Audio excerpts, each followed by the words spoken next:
말씀의 제목은 하나님의 음성을 듣는 삶 가능할까? 여러분 어떻게 생각하십니까? 하나님의 음성을 듣는 삶이 정말 가능할까요? 목자는 양을 안다고 했습니다. 목자는 주님이시고 양은 우리입니다. 우리가 양에 대해서 생각해 보면 우선 양은 다리가 굉장히 짧아요. 그리고 공격 무기가 없습니다. 사나운 발톱도 없고 이빨이 날카롭지도 않습니다. 그래서 양이 자기를 지키는 자기 보호 방법은 오로지 양 자기가 아니라 자신이 아니라 자기 밖의 존재인 목자로부터 가능합니다. 그래서 양이 자신을 지키는 방법은 목자를 따라가는 것입니다.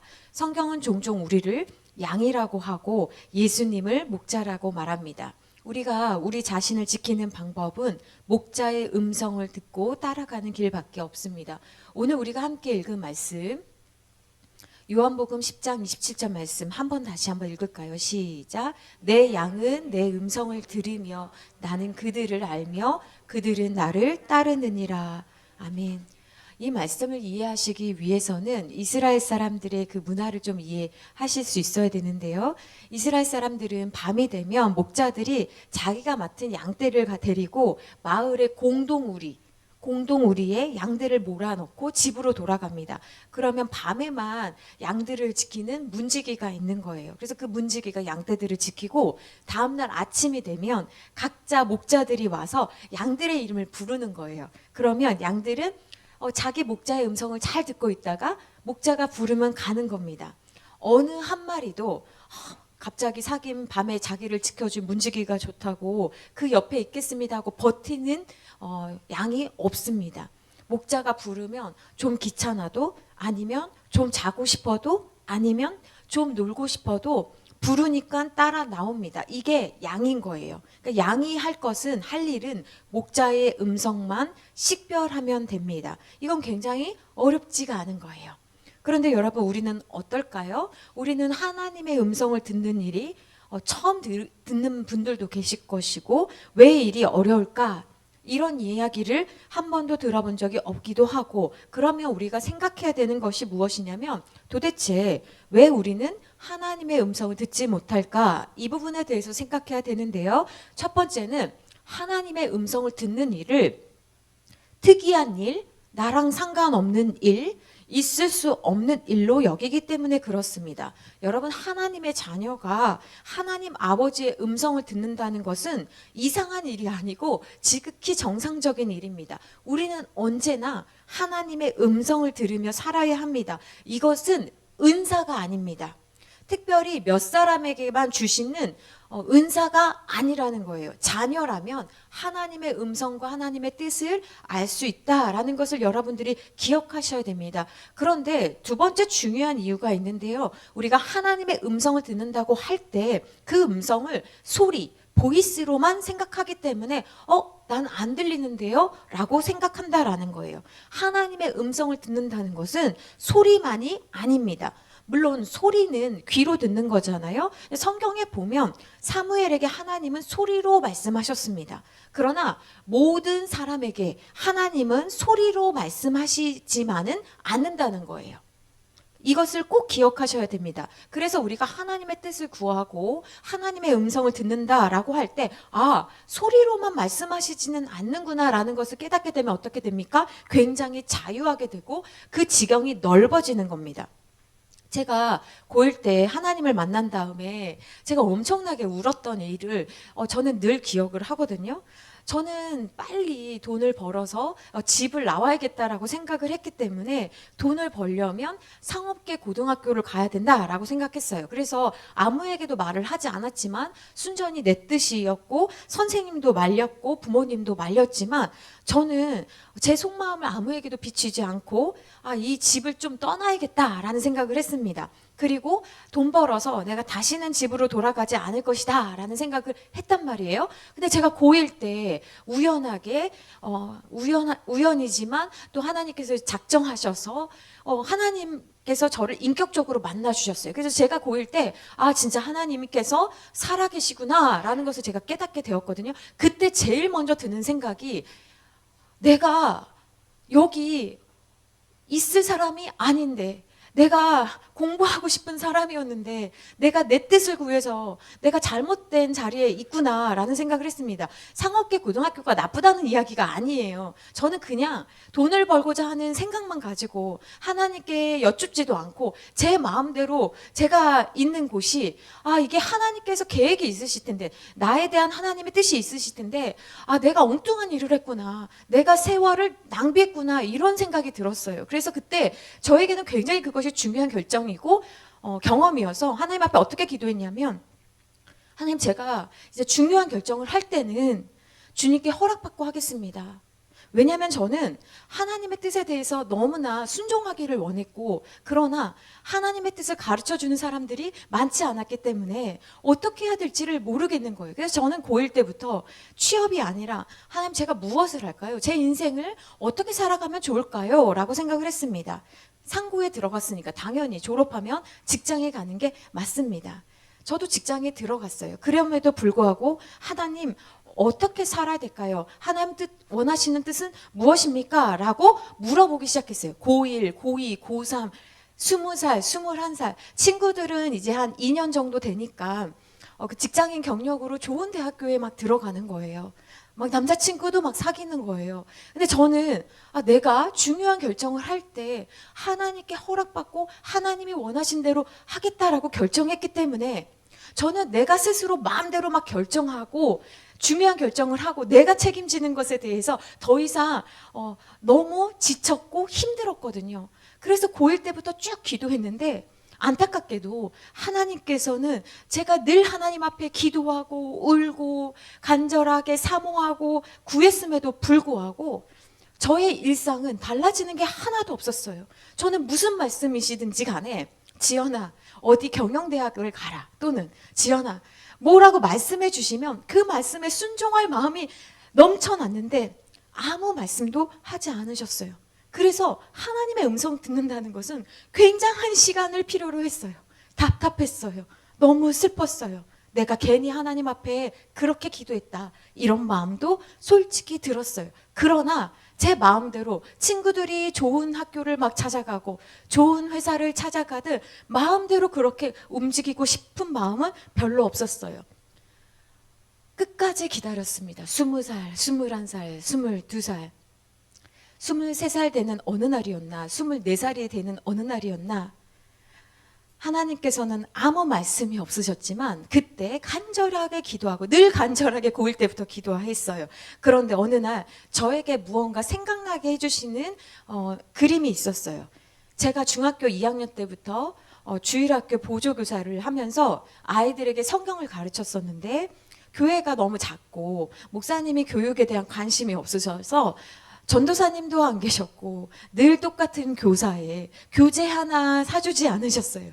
그때 제가 우리 어린이들을 가르쳐야겠다 생각하고, 뭐 어떻게, 제가 기독교 잘 모르는데 중학교 2학년이 뭘 알겠어요. 그런데 A4 한 장으로 교재를 막 만들어가지고 아이들에게 가르쳤던 그런 기억이 갑자기 났어요. 저는 간절하게 하나님의 뜻을 구하고 있었기 때문에 하나님께 다시 여쭤봤어요. 하나님, 저 이게 뭐지요? 저는 그때까지 기독교 교육학과가 있다는 것도 몰랐어요. 하나님, 저 이게 어떤 사인인가요? 또 하나님 앞에 묻기 시작했어요. 하나님, 저 같은 사람도 저를 부르신 건가요? 저 신학교 가도 되는 건가요?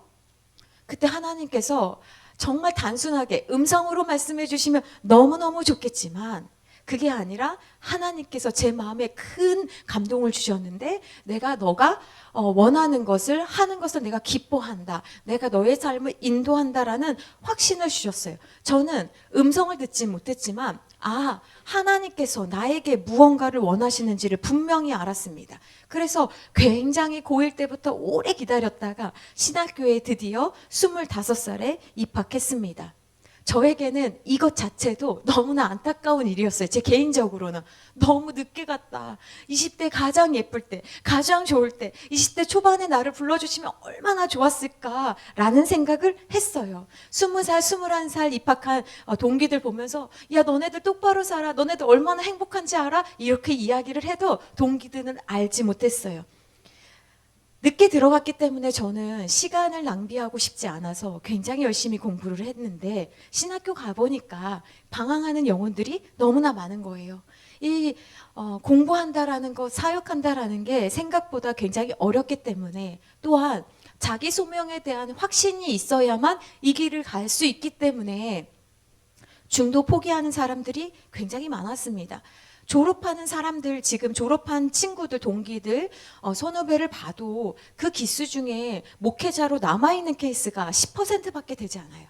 그러면 여러분, 굉장히 많은 학생들이 시작했다가 결국 마지막까지 목회자로 남는 일은 흔한 일이 아니라는 거예요. 그런데 저는 그렇게 오랫동안 기다리고 하나님의 뜻을 분명히 알았기 때문에, 하나님 나를 부르셨다라는 분명한 확신이 있었기 때문에, 저는 그 신학교에서 공부하는 그 12년 동안, 또 사역하는 20년 동안 고민이나 갈등을 단 한 번도 한 적이 없어요.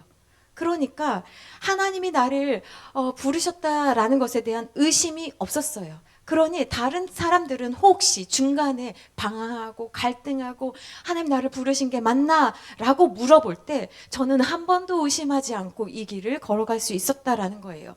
하나님은요, 우리가 두 마음을 품기를 원하지 않으십니다. 여러분, 우리에게 있는 그 기다림의 시간들은 우리의 불순물을 제거하는 시간입니다. 하나님은 깨끗한 마음으로 하나님을 신실하게 의지하는 자들을 기뻐하십니다. 하나님은 소리로 말씀하십니다. 그러나 하나님께서 우리 마음의 성전에 계시기 때문에 하나님은 또 어떻게 말씀하시냐면 우리에게 생각을 주십니다. 또한 하나님은 우리에게 감동을 주십니다. 여러분, 감동을 주신다는 게 무엇입니까? 기도하는데 내가 저 사람을 생각하진 않았는데 저 사람에게 전화해 봐야 될 것 같아. 저 사람에게 한번 전화하고 한번 만나야 될 것 같아. 저 사람에게 힘을 좀 실어줘야 될 것 같아. 저 사람에게 이 김치를 좀 갖다 줘야 될 것 같아. 이런 것이 감동인 거예요.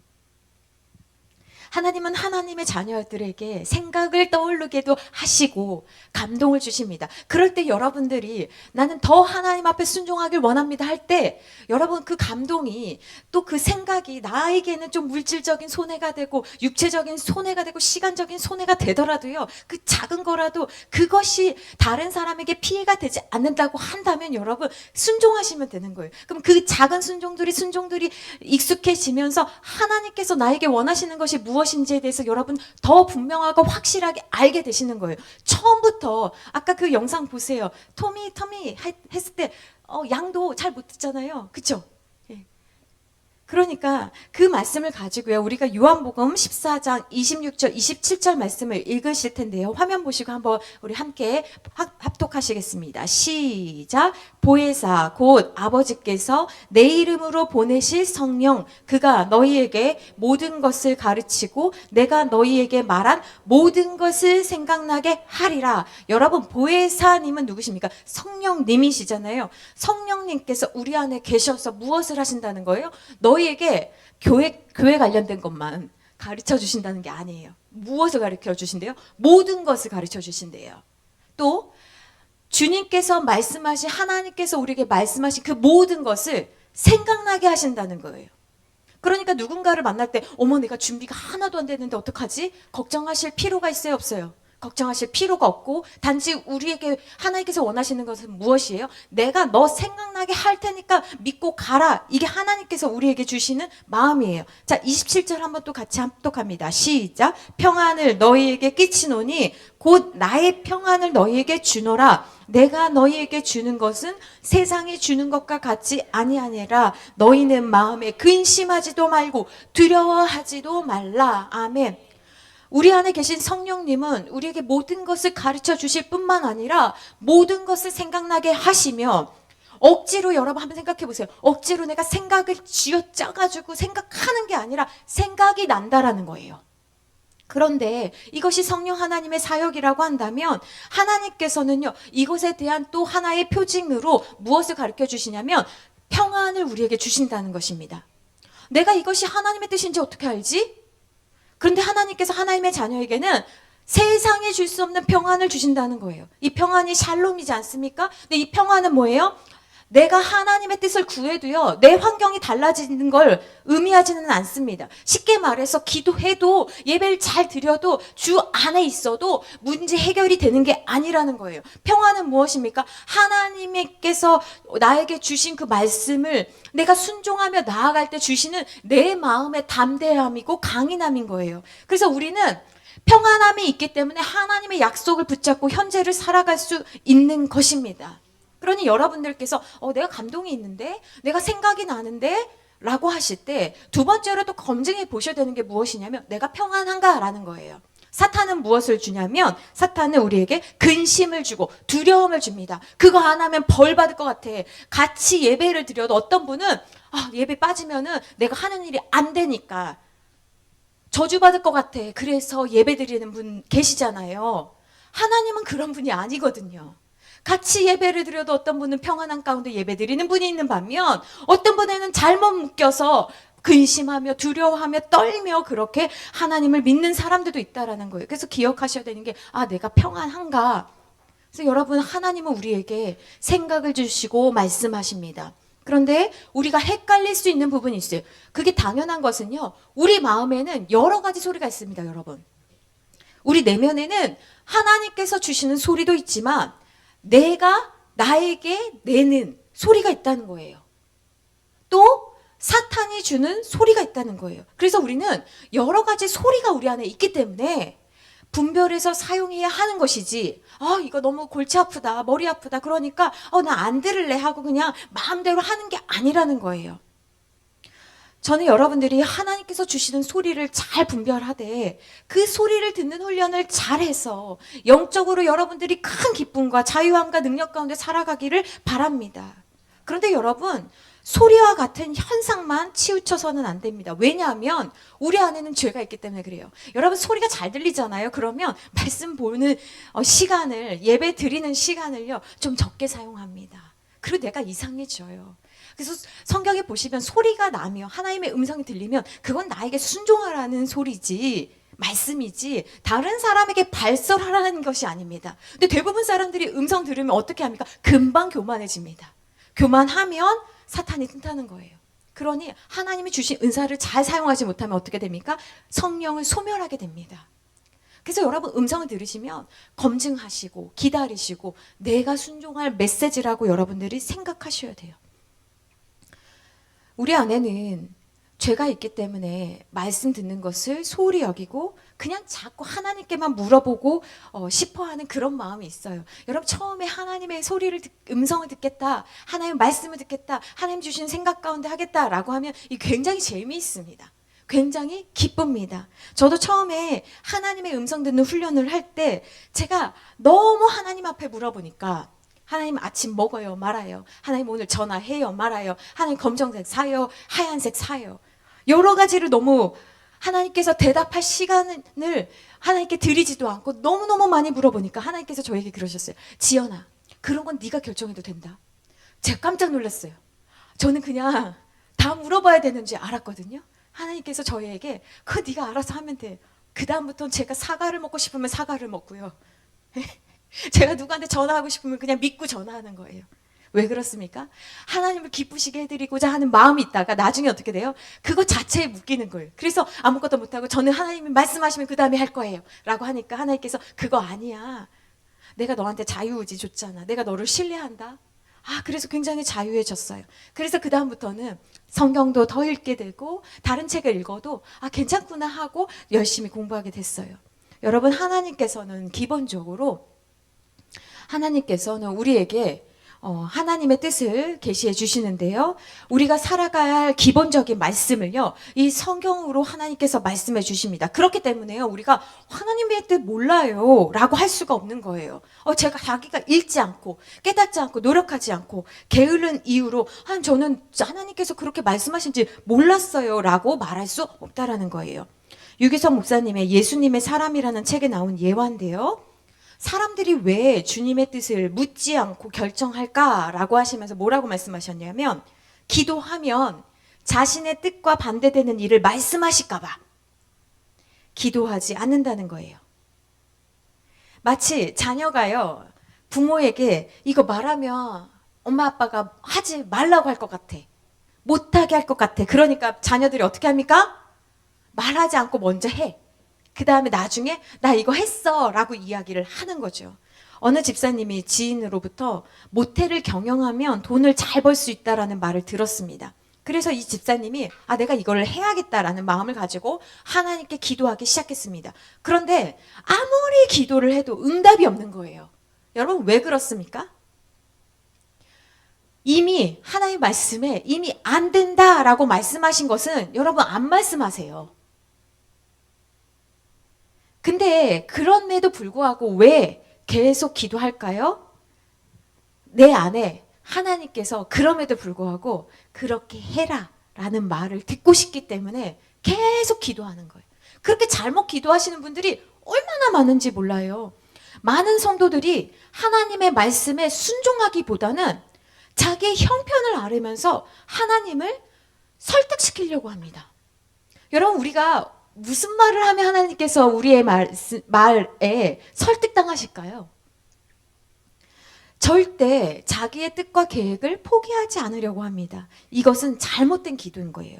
하나님은 성경에서 분명히 불신자와 결혼하지 말라고 했습니다. 그러나 사람들은 예 주님 알겠습니다 라고 하지 않고 뭐라고 말하냐면 하나님 전도하면 되잖아요. 그 사람은요 좋은 사람이에요. 이렇게 말하면서 자기의 뜻을 꺾지 않고 그냥 결혼합니다. 술 문제도 마찬가지예요.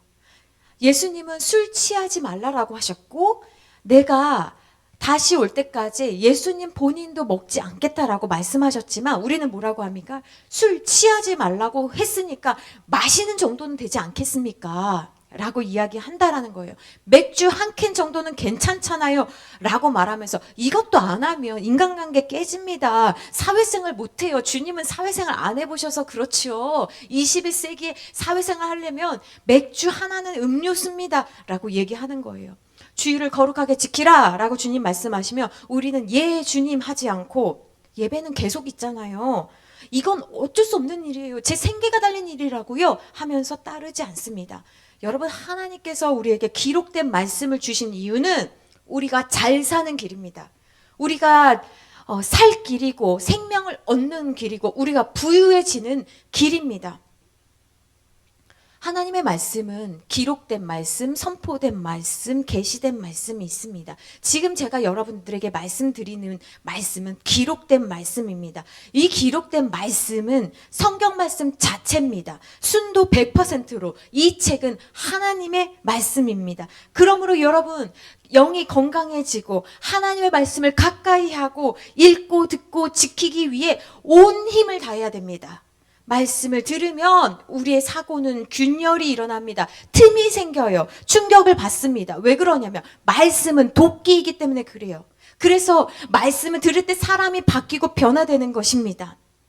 둘째로 선포된 말씀은 우리가 듣는 설교, 가르침이 포함됩니다. 하나님은 하나님께서 목자로 세워준 사람들을 통해서 말씀하십니다. 사도행전 10장 44절 말씀 한번 앞에 보시면서 읽으시겠습니다. 시작. 베드로가 이 말을 할 때에 성령이 말씀 듣는 모든 사람에게 내려오시니 아멘. 여러분 성령 충만 받기 원하십니까? 늘 하나님과 가까이 하기를 원하십니까? 그러시다면 여러분 성경을 잘 이해하고 설명할 수 있도록 훈련된 부름받은 사람들을 우리 앞에 세우셨으니 그 분들의 이야기를 말씀을 잘 들어야 되는 거예요. 베드로가 이 말을 할 때 성령이 말씀 듣는 모든 사람에게 내려오셨다고 하셨습니다.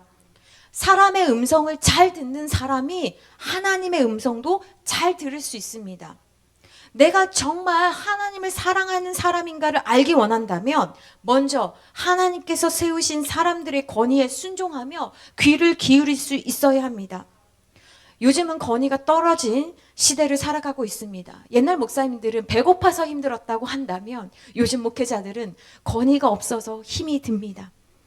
애굽에서 바로를 상대로 싸웠던 모세는 사람들에게 하나님의 말씀을 전했습니다. 사람들은 두려움에 빠졌기 때문에 모세를 통해 말씀하시는 하나님의 음성을 듣기를 좋아했습니다. 근데 문제는 애굽에서 나온 다음이에요. 애굽에서 나온 다음에 광야에서 시간을 보내자 사람들은 점점 변하기 시작하고 심지어 모세를 대적하는 사람들이 나오기 시작했습니다. 여러분 말씀 한번 찾아봅시다. 민수기 12장 1절과 2절 말씀입니다. 민수기 12장 1절과 2절 말씀 찾아봅시다.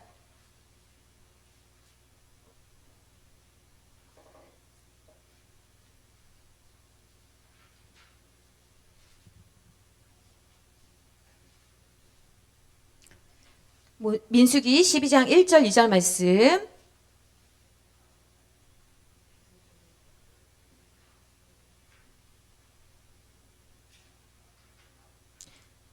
자, 함께 합독하십니다. 시작. 모세가 구스 여자를 취하였더니 그 구스 여자를 취하였으므로 미디암과 아론이 모세를 비방하니라. 그들이 이르되 여호와께서 모세와만 말씀하시느냐 우리와도 말씀하지 아니하셨느냐 하매 여호와께서 이 말을 들으셨더라. 가나안 여인을 아내로 취해서 이때가 기회라고 여기고 미리암과 아론이 반란을 일으켰습니다. 그런데 실제적인 속내는 뭐냐면 우리가 읽은 2절 말씀인 거예요. 왜 하나님은 너하고만 말씀하시냐? 하나님께 따질 수 없으니까 지금 모세를 붙잡고 시비를 걸고 있습니다. 야, 너에게만 말씀하시는 게 아니야. 나에게도 말씀하셔. 라고 이야기하고 있는 거예요. 그런데 이런 반응 앞에 모세는요, 아무 말 하지 않고 하나님 앞에 엎드렸습니다. 여러분 하나님의 음성을 듣기를 원하십니까? 하나님의 뜻에 순종하기를 원하십니까? 그렇다면 겸손해야 됩니다. 겸손은 저 이거 못해요 이게 아니라 겸손은 하나님 앞에 엎드리며 반응하는 사람입니다. 여러분 힘듭니까? 어렵습니까? 겸손하십시오. 무릎 꿇고 하나님 앞에 엎드리십시오. 그러면 하나님께서 살려주시고 도와주십니다. 그것을 여러분들이 경험하셔야 되는 거예요. 사람 앞에 겸손해 보이는 사람은 많습니다. 그러나 정작 하나님 앞에 엎드리지 않는다면 그는 겸손한 사람이라고 할 수 없습니다. 여러분 아시다시피 하나님께서 모세를 평가하실 때 모세는 온유한 사람이라고 평가하셨습니다. 온유는 겸손의 또 다른 말입니다.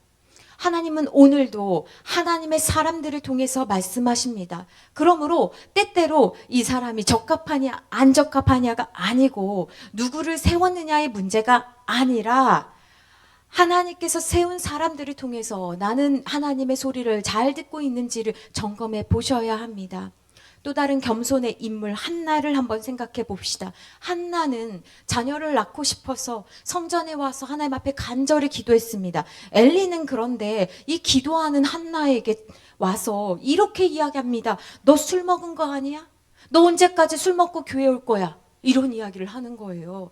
여러분이라면 어떻게 할까요? 원통하고 속상해가지고 지금 갈 데가 없어서 하나님 앞에 나와서 무릎 꿇고 울면서 막 기도하는데 얼마나 기도했으며 어떤 모양이길래 근데 이 엘리 제사장이 지금 와가지고 한나한테 너 언제까지 취하고 이렇게 할 거야? 너 포도주 끊고 다녀? 이렇게 이야기를 하는 거예요. 여러분이시라면 어떻게 하겠냐고요.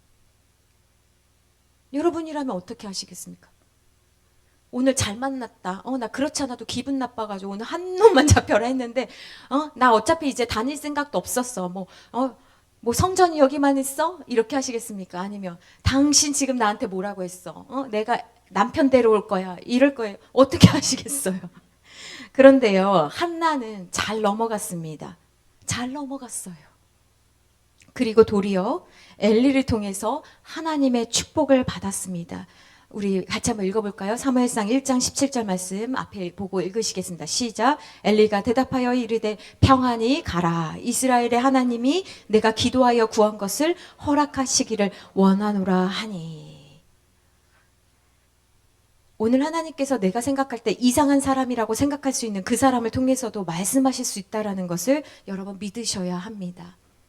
여러 가지 시험이 있어요. 때때로 하나님의 소리를 들으려고 겸손히 무릎 꿇으면 네가 언제부터 그렇게 하나님을 믿었다고 하냐라고 공격한다는 거예요. 누가? 같이 교회 다니는 사람들이, 같이 먹고 자고 하는 가족들이 너 진짜 내가 돈 벌어준 거 가지고 지금 뭐 하고 있는 거야? 저축하지는 못하고 너 헌금 얼마 하는 거야? 하면서 우리를 괴롭게 할 때도 있고, 너가 기도해가지고 응답받은 게 뭐가 있어? 라고 우리를 공격할 수도 있고, 그럴 때 우리는 거기서 대부분의 사람들은 난 안 되겠다. 그러니까 목회자와의 문제도 여러분 잘 넘어가셔야 되는 거예요. 잘 넘어가셔서 그 목회자를 통해서 하나님께서 부여하신 건의를 통하여서 하나님 원하시는 것들을 우리가 받을 수 있기를 바랍니다. 첫 번째가 뭐였어요? 기록된 말씀, 그다음 선포된 말씀이라고 한다면 세 번째가 계시된 말씀입니다. 이 계시된 말씀은 뭐냐면 하나님의 아들이신 예수님께서 육신이 되셔서 우리 안에 오신 사건이에요. 이것이 계시된 말씀입니다. 여러분, 계시된 말씀에는 예수님께서 우리에게 오셨잖아요. 하나님은 우리에게 분명한 메시지를 주십니다. 꿈도 주시고 환상도 주시고 여러 가지 경험과 환경을 통해서 하나님이 하나님 되심을 알려주십니다. 그래서 욥기 42장 5절에서 뭐라고 고백했냐면, 내가 지금까지는 귀로만 들었는데 이제는 제가 눈으로 주님을 봅니다 라고 고백했다라는 거예요. 그러니까 하나님은 우리가 이 세상을 살아갈 때 하나님 어디 계셔요? 하나님 안 보입니다 라고 하지 않을 수 있도록, 마치 숨은 그림 찾기처럼 하나님 여기 숨어 계셨어요? 하지 않도록 말씀을 숨겨놓지만은 않으시고, 하나님께서는 분명하게 하나님의 뜻을 우리에게 알려주신다는 거예요. 그래서 여러분, 하나님의 뜻을 찾기가 어렵습니다. 아니에요. 하나님의 뜻을 찾는 것은 쉬운 일이라는 거예요.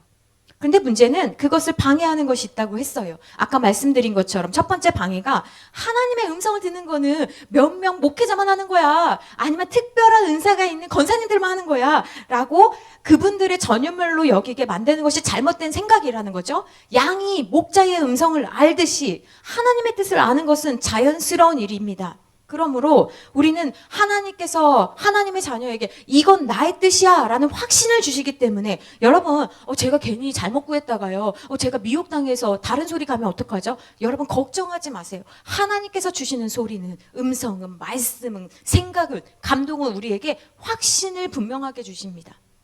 그래서 빼앗길 수도 없고 빼앗기지도 않는 거예요. 다른 사람이 뭐라고 해도 나는 이게 하나님께서 나에게 주신 말씀이야 라고 할 수 있다라는 거예요. 자, 그러면 구체적으로 하나님의 음성을 듣지 못하게 하고 방해하는 것이 무엇이냐면, 내 안에 하나님의 소리가 있지만 또 다른 소리가 있다고 그랬죠. 내가 나에게 내는 소리예요. 이게 자아가 내는 소리거든요. 저는 공부를 하면서 깜짝 놀랐던 게, 내 안에 다른 소리가 있다는 것을 예수님 믿지 않는 학자들이 이렇게 말하는 것을 보면서 놀랐습니다. 저는 제 안에 다른 소리가 있다는 생각을 해본 적이 없었기 때문에 그래요. 이것을 내면 소리라고 합니다. 이너 보이스라고 하는데, 김주환 박사님은 내면 소통이라는 책에서 내 안에는 세 가지 소리가 있다라고 했어요. 그래서 내가 왜 어떤 결정을 하냐, 내가 이 결정이 왜 다른 사람과 다른가, 내가 왜 성장하지 않는가, 그것은 내가 내 안에 있는 소리를 듣고 그 소리에 따라서 내가 어떤 것을 따르기 때문이다 라고 이야기했습니다. 우리는 우리 안에 내면의 소리가 있다라는 것을 세밀하게 여러분들이 좀 발견할 수 있어야 되는 거예요. 근데 이 내면의 소리는 어떤 소리를 내냐면, 때때로 너는 항상 준비하고 있어야 돼, 너는 나를 다그치기도 하고, 너는 더 부지런해져야 돼 라고 나를 채근하기도 합니다. 너는 어차피 안 될 거야 라고 나를 포기하게 만들기도 합니다. 그래서 이 소리는 어떻게 생기는가 라고 할 때 많은 학자들이 크게 세 가지 때문에, 세 가지 요인으로 생긴다라고 이야기합니다. 첫 번째는 부모님의 소리가, 부모님이 나한테 해주셨던 그 목소리가 내 안에서 내면화되어서, 부모님이 돌아가셨음에도 불구하고, 그리고 내가 어른이 됐음에도 불구하고 여전히 부모님한테 들었던 소리대로 내가 각본대로 움직인다라는 거예요. 그게 내면의 소리라는 거예요. 두 번째는 사회적 규범과 기대가 내 안에 쌓이면서 내가 선택하는 것에 영향을 미친다는 거예요. 야, 남자는 파란색이지 여자는 분홍색이야 라는 것처럼, 여자는 너무 나대면 안 돼, 남자는 울지 말아야지, 이런 것들이 들으면서 이게 아닐 텐데 라고 하지만, 그런 것들이 쌓이면서 내 안에 어떤 결정을 할 때 그 소리를 따라간다라는 거예요. 세 번째는 뭐냐면, 내가 좋아하고 사랑하는 사람들의 목소리예요. 내가 이렇게 하면 우리 배우자가 싫어하겠지, 좋아하겠지, 큰일 나겠지, 이런 것들이 쌓이면서 우리 안에 어떤 결정을 하게 된다라는 거예요. 근데 문제는 무엇이냐면, 여러분 우리가 죄인이잖아요. 그래서 우리는 이런 내면 목소리에 귀를 기울이고 이 내면 소리를 만족시키려고 하면 할수록 우리는 안정감을 잃어버리는 거예요. 왜 그러냐면 여러분, 부모님의 말씀이 항상 옳은 것은 아니거든요. 사회적 규범이 진리가 되는 것은 아니거든요. 그럼에도 불구하고 우리는 알지 못하니까 그냥 내면에서 올려주는 그 소리대로 그냥 그걸 따라가려고 애쓰게 된다라는 것입니다. 근데 여기에서 또 다른 방해 소리가 있습니다. 그 소리는 무엇이냐면 사탄의 소리입니다. 사탄은 우리 마음에 생각을 심어주고 말합니다. 그래서 사탄의 소리인지 어떻게 아는가? 사탄이 어떤 존재인지를 알면 사탄이 우리를 어떻게 몰아가는지를 알 수 있습니다. 사탄의 속성은 무엇입니까? 사탄의 특징은 무엇입니까? 거짓말하는 자입니다. 내가 어떤 일에 있어서 자꾸 거짓말을 해. 그러면 여러분, 그것은 여러분이 잘못 결정하신 거예요. 내가 저 사람 기분 나쁠까봐, 분위기 좋게 할까봐, 내가 이거 알면 난리 나니까 거짓말 한다면 그것은 속는 것입니다. 방해꾼, 교만한 자, 이간질하는 자, 비방하는 자, 하나님을 대적하는 자, 신자를 미혹하는 자, 싸우는 자, 이것이 사탄의 속성이고 특성이에요. 그러니까 내가 왜 나답지 못하고 이렇게까지 하지? 라고 하시면 알아차리셔야 되는 거예요. 내가 지금 잘못하고 있구나. 사탄은 늘 넘어뜨릴 사람을 찾고 있습니다. 여러분, 쓰레기가 있으면 쥐가 찾아옵니다. 쥐를 없애려면 어떻게 해야 됩니까? 쓰레기를 치워야 되는 거예요. 쓰레기는 치우지 않고 쓰레기 옆에 쥐덫을 갖다 놓는다고 잡히는 게 아닌 거예요. 본질적으로 쓰레기를 치워야 하는 겁니다. 죄를 미워하고 싫어해야 쥐가 들어오지 못합니다. 그런데 가장 가까이에서 예수님과 함께 있었던 가룟 유다조차도 여러분 한번 생각해 봅시다. 어느 날 그에게 마귀가 생각을 심어줬습니다. 요한복음 13장 2절 말씀 같이 한번 합독하십니다. 시작. 마귀가 벌써 시몬의 아들 가룟 유다의 마음에 예수를 팔려는 생각을 넣었더라. 여러분, 이 말씀만 읽으면 어떤 마음이 듭니까? 우린 다 인간이라서 가룟 유다 편이에요. 그러니까 어떤 마음이 들어요? 억울하다. 마귀가 넣었잖냐, 얘가 무슨 잘못을 했냐, 이게 우리 해석이거든요. 그쵸? 내 잘못 아니지 않냐, 이런 생각을 한다라는 거예요. 근데 여러분, 이 가룟 유다가 12명의 제자 가운데 어떤 역할을 했냐면 재정을 맡았습니다. 우리 가운데 재정을 맡은 사람은 어떤 사람입니까? 신임을 받는 사람이에요. 그러니까 예수님께도 신임을 받았던 사람이 가룟 유다라는 거예요.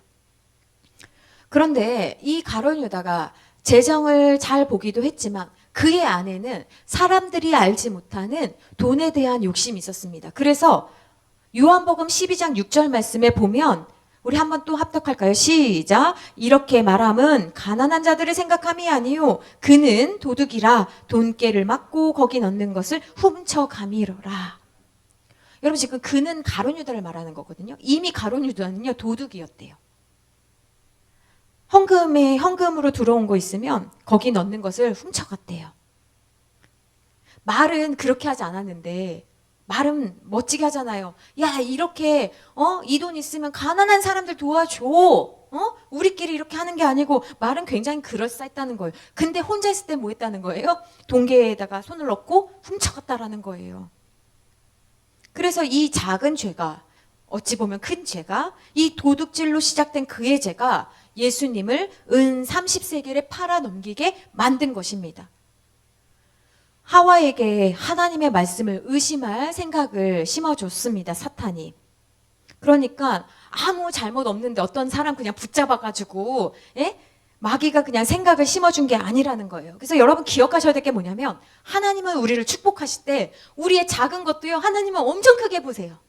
마치 아이가 되게 맛없게 계란 후라이를 했는데 정상적인 부모라고 한다면 아이가 되게 맛없게 한 계란 후라이를 보고도 어떻게 합니까? 정말 이거 나를 위해서 이렇게 한 거야. 너무 고마워. 내가 잘 먹을게. 막 이렇게 하잖아요. 들러붙고 막 맛이 없어도 그렇게 먹는단 말이에요. 하나님은 우리를 축복하시는 방식이 우리가 아주 작은 거, 하나님께도 너무 죄송하지만 그 작아 보이는 그것조차도 하나님은 굉장히 크게 보시고 큰 복을 주십니다. 그런데 사탄은요, 우리가 이게 무슨 문제가 되겠어? 하는 그 작은 죄 있잖아요. 그 작은 죄를 큰 죄로 몰아가는데 선수라는 거예요. 여러분, 이것을 잘 보셔야 돼요. 어떤 사람 보면 아니 하나님은 왜 저 사람을 예뻐하시지? 예뻐하시는 것이 하나님은 한 개만 봐도 예쁘다 하셔요. 나는 다 여러 가지 보고 99개가 마음에 안 드는데 근데 하나님은 한 개 보시고 예뻐하신다고요. 그런데 사탄은 그 한 개 가지고 큰 죄로 몰아간다라는 것입니다. 하와는 어떤 욕망이 있었습니까? 그녀는 마지막에 창조됐잖아요. 그러니까 늘 아담보다 열등하다라고 생각했습니다. 그러니 아담이 아닌 아담 위에 계신 하나님처럼 되고 싶은 거짓 열망에 사로잡혀서 선악과를 그냥 먹어버렸습니다. 남편과 상의하지도 않았어요. 그러니까 마귀는 교만한 자를 넘어뜨립니다. 우리 안에 있는 열심이 사람들이 볼 때는 와 주님을 저렇게 사랑해 할 수 있지만 우리 안에 있는 열심이 죄 짓는 일에 달려가게 하는 것은 아닌지 우리 자신을 살펴봐야 합니다. 학생이 공부 잘하는 거 당연한 거죠. 그런데 그 안에 우리 안에 있는 욕망이 막 우리를 부추겨서 공부 잘하게 하고 돈 많이 벌려고 하고 인정받으려고 하는 그 모든 열심이 우리를 어디로 이끄는지를 우리가 알아차려야 된다는 거예요. 결국 어디로 이끕니까? 사망으로 이끕니다. 공부하지 말라라는 게 아니에요. 돈 벌지 말라라는 게 아닙니다. 인정받지 말라라는 게 아니에요. 그런데 사람들은 알지 못하지만 하나님만 아시는 자기를 드러내고 과장하고 불안해서 하는 모든 거짓된 열심이 우리를 어디로 이끈다는 거예요? 잘못된 길로 이끈다는 거예요. 결국 죽을 때까지 우리를 거짓된 열심으로 계속 돈 벌어야 돼, 공부해야 돼, 올라가야 돼, 인정받아야 돼, 계속 우리를 이끈다라는 거예요. 그래서 마귀는 우리 안에 있는 나에게 있는 작은 죄를 기반으로 틈타서 우리를 무너뜨리려고 한다라는 걸 여러분들이 아셔야 됩니다. 그러므로 오늘 내가 지금 무엇을 하고 있는지를 여러분 잘 생각해 봅시다. 내가 어떤 선택을 하고 어떤 말을 하고 있는지, 내가 사람들과 만났을 때 어떤 역할을 하고 있는지, 내가 하나님을 섬길 때 충동적으로 하나님을 섬기고 있는 것은 아닌지, 기분 좋으면 하나님을 섬기고 기분이 나쁘면 몸이 아프면 내가 하나님 섬기지 아니하고 거짓말하고 있다면 우리는 우리 자신을 속이고 있는 것입니다. 여러분은 여러분 자신을 잘 알고 있을 거예요. 하나님께서 깨닫게 해주시기를 축원합니다. 오늘 우리가 또 붙잡아야 되는 것은 무엇이냐면 하나님께서 우리 안에 계시다는 것입니다. 여러분이 하나님의 자녀라고 한다면 여러분 안에 누가 계십니까? 하나님이 계십니다. 내가 담을 수도 없는 그 하나님이, 크신 하나님이 우리 안에 계신 것입니다. 고린도전서 3장 16절 말씀 함께 합독하십니다. 시작. 너희는 너희가 하나님의 성전인 것과 하나님의 성령이 너희 안에 계시다는 것을 알지 못하냐. 우리가 누구라는 거예요? 하나님의 성전이라는 거예요. 걸어다니는 교회라는 거예요. 걸어다니는 교회가 어떻게 하나님과 반대되는 일을 할 수 있겠습니까? 하나님의 성령이 우리 안에 계시다는 걸 너 몰라? 이렇게 지금 하나님께서 말씀하시고 있는 것입니다. 그러므로 여러분, 내 안에 하나님 계시다. 이것을 굳게 믿고 빼앗기지 마십시오. 내가 우리나라에 잘못해도요, 나는 신분이 뺏기지 않습니다. 내가 쓰레기를 버리고 막 도망가도 대한민국 국민이라는 국적을 뺏기진 않습니다. 하나님께서 우리 안에 계시기 때문에 늘 우리가 어떻게 해야 될지를 알려주십니다. 우리는 하나님을 크게 생각하기 때문에 하나님이 이런 나의 사정에 대해서 관심이나 있으실까? 라고 생각할 때가 있어요. 그런데 하나님은 큰 목소리로만 말씀하실 게 아니라 하나님은 작게도 말씀하십니다. 하나님은 내가 생각하는 그 사건과 어려움 가운데만 계시는 것이 아니라 그 사건과 어려움이 다 끝난 후에 말씀하시기도 하십니다. 엘리야가요, 얼마나 잘 싸웠습니까? 예? 그 바알과 아세라를 믿는 그 이방 민족이랑 이방 제사장들이랑 얼마나 싸웠어요. 그런데 갑자기 무너졌잖아요. 이세벨이 내가 너 죽이지 않으면 내가 가만히 있지 않을 거야. 그 말 한마디에 엘리야가 정신없이 도망갑니다. 그리고 하나님 앞에 이렇게 이야기하죠. 나만 있습니다. 이 집에 나만 믿는다고요. 우리나라에 나만 믿어요. 나 하나 남았어요, 하나님. 이렇게 이야기합니다. 그때 하나님께서 뭐라고 하시냐면 너는 여호와 앞에서 산에 서라 하면서 엘리야가 딱 서니까 어떻게 하셨냐면 크고 강한 바람을 막 보내주시고 바위가 부서지는 걸 막 보여주시고 막 지진이 나오는 걸 막 보여주십니다. 그 다음에 19장 12절 말씀에 뭐라고 했냐면 지진 후에 불이 있는데 불 가운데도 여호와께서 계시지 아니하시는 거예요. 그러니까 현상들이 막 일어나는데 이 현상들을 하나님 지금 어떻게 돼가고 있는 것입니까? 라고 질문했는데 그게 아니라 그 모든 일들이 다 끝난 다음에 세미한 소리로 하나님께서 말씀하셨다라는 거예요. 그러므로 여러분 기억하셔야 되는 것이 무엇이냐면 하나님은 우리에게 세미한 소리로 말씀하신다는 거예요. 하나님의 생각은 우리의 생각과 다릅니다. 우리는 날마다 크고 작은 결정을 해야 하고 그에 따른 책임을 지고 살아야 합니다. 그런데 하나님의 생각, 하나님의 계획, 하나님의 뜻을 안다는 것은 나의 모든 생각, 계획보다 절대적으로 하나님의 오르십니다 라는 것을 인정하는 것입니다. 여러분, 하나님은 100% 오르십니다. 이 생각이 있어야 하나님을 따를 수 있죠. 불안하면, 걱정되면 하나님이 한번 틀리시면 어떡하지? 하나님 나를 놔버리시면 어떡하지? 라는 생각이 있다면 하나님을 따를 수 없죠. 그래서 따른다는 것은 믿음이 필요한 거예요. 이사야 말씀 한번 찾아봅시다. 이사야 55장 7절과 8절 말씀입니다. 너무 중요한 말씀이에요. 이사야 55장 7절 8절 말씀 한번 찾아봅시다.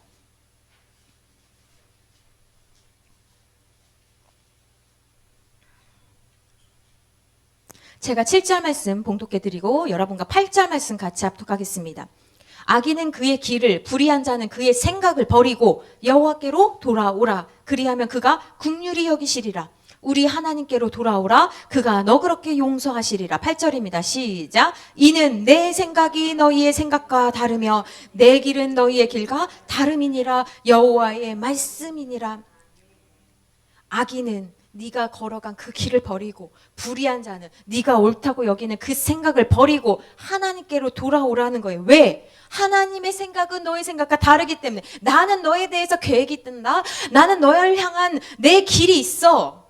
달라 라고 말씀하시는 거예요. 그래서 여러분, 우리가 하나님의 음성을 들으려면 우리 안에 계신 그 하나님, 또 기록된 말씀으로 늘 우리에게 말씀해 주시는 그 하나님의 로드십, 주님 되심을 인정해야 되는 것입니다. 하나님은 우리 인생의 주인 되십니다. 하나님은 우리의 목자 되십니다. 우리가 해야 되는 것은 주인 되신 그 하나님의 주인 되심을 인정하고 목자 되신 그 하나님의 음성이 어떠한 음성이든지 이리로 와라 하면 이리로 가고 저리로 가라 하면 저리로 가는 거예요. 늘 관계 설정이 먼저입니다. 하나님이 나의 주인 되십니다. 나는 하나님의 음성을 듣기를 기뻐하고 사모합니다. 이런 자에게 하나님께서 말씀하신다는 거예요. 또한 하나님의 주인 되심을 인정한다라는 것은 어떤 의미냐면 하나님께서 어떤 말씀을 하시든지 하나님의 뜻을 따르겠습니다 라는 순종이 있어야 되는 거예요. 여러분, 순종을 오비디언스라고 하잖아요. 근데 이 오비디언스가 듣는다라는 오베디오에서 이 말이 나왔습니다. 그래서 나중에 영어에서 오디오가 있잖아요. 오디오. 그러니까 순종은 그냥 내가 하고 싶은 거 하나님 하겠습니다. 내가 했어요. 하나님 기뻐해 주세요. 이게 아니라는 거예요. 순종은 뭐부터 해야 되는 거예요? 하나님 뭘 원하시지? 잘 듣는 것부터 시작해요. 그리고 그분이 시키신 일을 하는 게 순종하는 사람인 거예요. 순종은 보여지는 행동입니다. 그러나 듣는 것은 보여지지 않는 행동입니다. 여러분들이 잘 아시는 누가복음 10장 38절부터 42절에 보면 마르다와 마리아 이야기 나오잖아요. 이 말씀 우리가 너무 잘 알고 있습니다. 예수님이 그녀들의 집에 왔습니다. 무엇을 해야 합니까? 여러분 앞에 누가 왔어요. 손님이 오셨어요. 그럼 당연히 영접해야죠. 그런데 문제가 생기기 시작했습니다. 마르다는 준비하는 일이 갑자기 많아진 거예요. 예수님 오시니까 마음이 분주해진 거예요. 화장실 어떡하지? 음료부터 드려야 되나? 핑거푸드 있어야 되나? 마음이 막 분주해진 거예요. 예수님을 초대한 사람은 마리아가 아니고 마르다거든요. 예수님 우리 집에 오세요. 마르다가 했어요. 그녀는 어쩌면 음식을 잘했는지 모르겠어요. 그래서 이번 기회에 내가 얼마나 음식을 잘하는지를 보여줘야지. 잘 보이고 싶은 마음은 누구한테나 있거든요. 아니면 예수님 그동안 몸보신 못하셨는데 이번에 내가 좀 맛있는 거 좀 해드려야지, 이런 마음이 있었는지도 모르겠어요. 어떤 마음이든지 간에 마르다는 지금 예수님께 잘하고 싶은 마음이 있는 거예요. 그런데 시간이 지나니 많이 지난 것도 아니에요. 시간이 지나니까 이상하게 예수님이 지금 우리 집에 오셨거든요. 나랑 함께 하시는데 원망하고 싶은 마음이 막 올라오기 시작합니다. 그래서 누가에게 찾아갑니까? 예수님께 가는 거예요. 그래서 예수님, 나는 이렇게 지금 왔다 갔다 하고 정신이 하나도 없는데 내 동생은 지금 뭐 하고 있습니까? 내 동생 지금 뭐 하고 있습니까? 40절에 보니까 예수님 발 앞에 앉아서 그의 말씀을 듣고 있는 거예요. 마리아만 없었으면 시험 들지 않았는데 마리아가 갑자기 눈에 걸리기 시작합니다. 마리아 때문에 지금 시험 드는 거예요. 마르다는 왜 시험에 들었을까요? 자기가 생각할 때 언니가 움직이면 마리아 너도 나를 도와야지. 어? 아니면 마리아가 다른 남자들처럼 예수님의 말씀을 듣고 있는 것을 예수님도 보고 계시니까 마리아한테 가서 야 여자들이 하는 일은 저기 주방에 가서 하는 일이란다. 언니랑 같이 좀 도와줘라 라고 해야 된다라는 자기 생각이 가득한 거예요. 누구에게? 마르다에게. 여러분 마르다는 예수님을 초청했지만 예수님을 지금 누리지 못하고 있는 거예요. 여러분은 어떻습니까? 여러분은 개인적으로 예수님을 많이 누리고 계십니까? 여러분 예수님을 바라보고 계십니까? 예수님을 사랑하고 있습니까? 마르다는 자기 타임테이블이 있는 사람입니다. 예수님 오셨으니까 발 씻길 물을 준비해야지. 식사하시고 간식하시고 차는 어떤 게 좋을까? 예수님 이야기를 차 먹은 다음에 들어야지. 예수님 바로 가시진 않겠지? 자기 타임테이블로 예수님을 섬기는 사람은 예수님이 좋아하는 사람이 아닙니다. 성도가 훈련받아야 하는 것은 자기 시간표를 버리는 일입니다. 내 생각, 내 계획, 이것을 주장하는 사람은 결국 내가 옳다라는 거예요. 그러니까 주님 앞에서도 자기 주장을 멈추지 않습니다. 여기 마르다처럼 말입니다. 그런데 우리가 다 아는 것처럼 예수님께서 뜻밖의 대답을 하십니다. 41절 말씀을 제가 좀 읽어드리면 주께서 대답하여 이르시되 마르다야 마르다야 내가 많은 일로 염려하고 근심하나. 그 예수님이 오신 그 잠시 동안에도 굉장히 많은 것을 염려하고 근심했다라는 거예요. 그러면서 42절에 이렇게 말씀하십니다. 몇 가지만 하든지 혹은 한 가지만이라도 족하니라. 마리아는 이 좋은 편을 택하였으니 빼앗기지 아니하리라 하시니라. 여러분 이 말씀을 여러분들이 깊이 묵상해 보시기를 바랍니다. 교회에서 시험을 받는 사람들은 마르다와 같이 열심히 있는 사람들입니다. 열심히 하기 때문에 시험도 들고 열심히 하기 때문에 문제도 일으킵니다. 그러나 주님은 말씀하십니다. 열심히 하지 말라라는 게 아니라 주님이 오시면 주님의 말씀을 들으라는 것입니다. 주님이 진짜 원하는 것은 현란한 음식이 아니라 주님이 진짜 원하는 것은 네가 다른 것을 하는 게 아니라 내 발밑에 앉아서 머물기를 내가 원한다라고 말씀하시는 거예요. 오늘 여러분에게도 주님이 말씀하십니다. 나를 위해 수고하고 애쓰고 생각하고 그런 거 너무 고맙다. 그러나 내가 진짜 원하는 게 뭔지 아니? 나의 발밑에 와서 머물러라. 그리고 십자가를 바라봐라. 하나님의 임재를 위해 너의 시간을 사용해라. 나에게 귀 기울여라. 주님은 우리가 주님과 일하는 사이가 아니라 친밀한 사이가 되기를 원하십니다. 그래야 하나님의 음성을 들을 수 있기 때문입니다. 여러분 오늘 하나님의 말씀을 들으시면서 여러분 마음에 있는 것은 무엇입니까? 우리 오늘 들은 말씀 기억하면서 잠잠히 하나님 앞에 하나님의 소리를 들읍시다.